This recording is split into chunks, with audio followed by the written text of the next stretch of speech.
ขอน้อมไหว้แด่พระผู้มีพระภาคเจ้าอันเป็นศาสดาเอกของเทวดาพรหมมารและหมู่สัตว์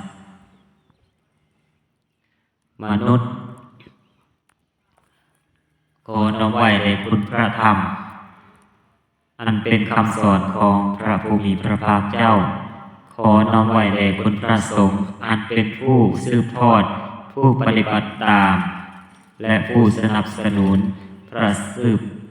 ทอดพระพุทธศาสนาอันเป็นศาสนาของพระพุทธเจ้าณโอกาสลำดับต่อไปนี้ข้าน้อยโดยอาตมาจะมาเว้าเรื่องการถวายเงินพระบ่เป็นอาบัติต้องเฮ็ดแนวใดจะเป็นแนวใดขอทางจงสืบต่อไปสดับรับฟังด้วยสติและปัญญา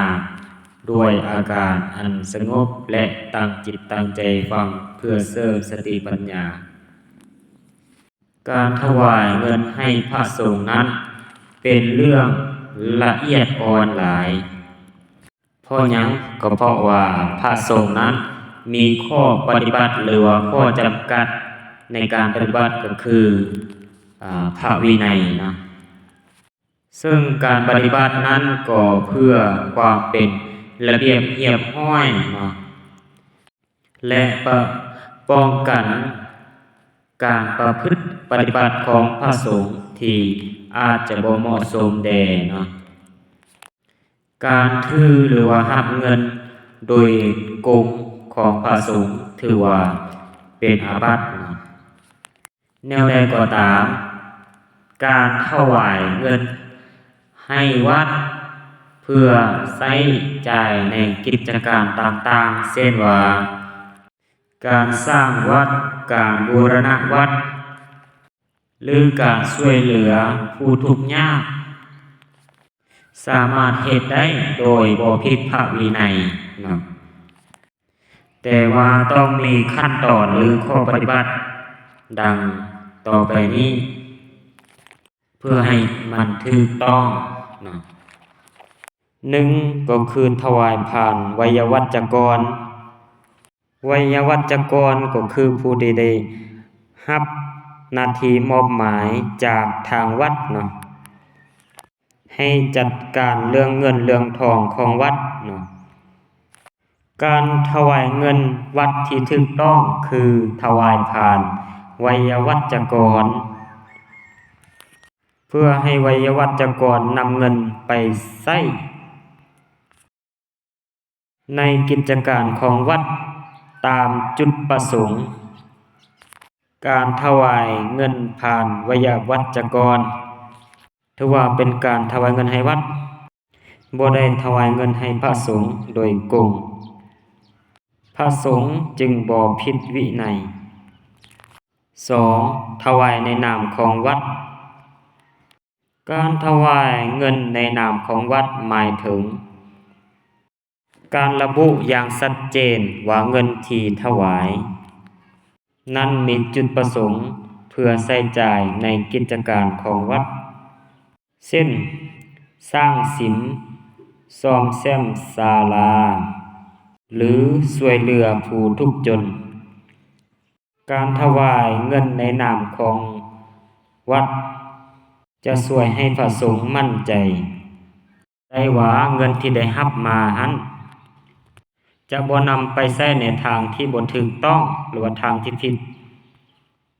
3บ่ถวายเงินสดโดยโกงการถวายเงินสดให้พระสงฆ์โดยโกงถือเป็นอาบัติเพราะว่าพระสงฆ์จะบ่สามารถรับเงินสดได้หากต้องการถวายเงินควรนำเงินไปถวายที่วัดหรือว่าโอนเงินเข้าบัญชีเข้าวัดโดยโกง4เฮ็ดจิตใจที่บริสุทธิ์การถวายเงินให้วัดควรเฮ็ดให้จิตใจที่บริสุทธิ์หรือว่ามีเจตนาที่ดีเพื่อให้การถวายเป็นไปอย่างถูกต้องและเกิดประโยชน์อย่างแท้จริงข ข้อควรระวังคือบ่ควรขอให้พระสงฆ์เฮ็ดหยังเป็นการตอบแทนเงินที่ถวาย ข้อ2บ่ควรนำเงินไปถวายในที่ลับหรือในเวลาที่บ่เหมาะสม สรุปแล้วการถวายเงินให้วัดเรื่องที่ดีแต่ต้องเฮ็ดอย่างถูกต้องตามพระวินัยเพื่อให้การถวายเป็น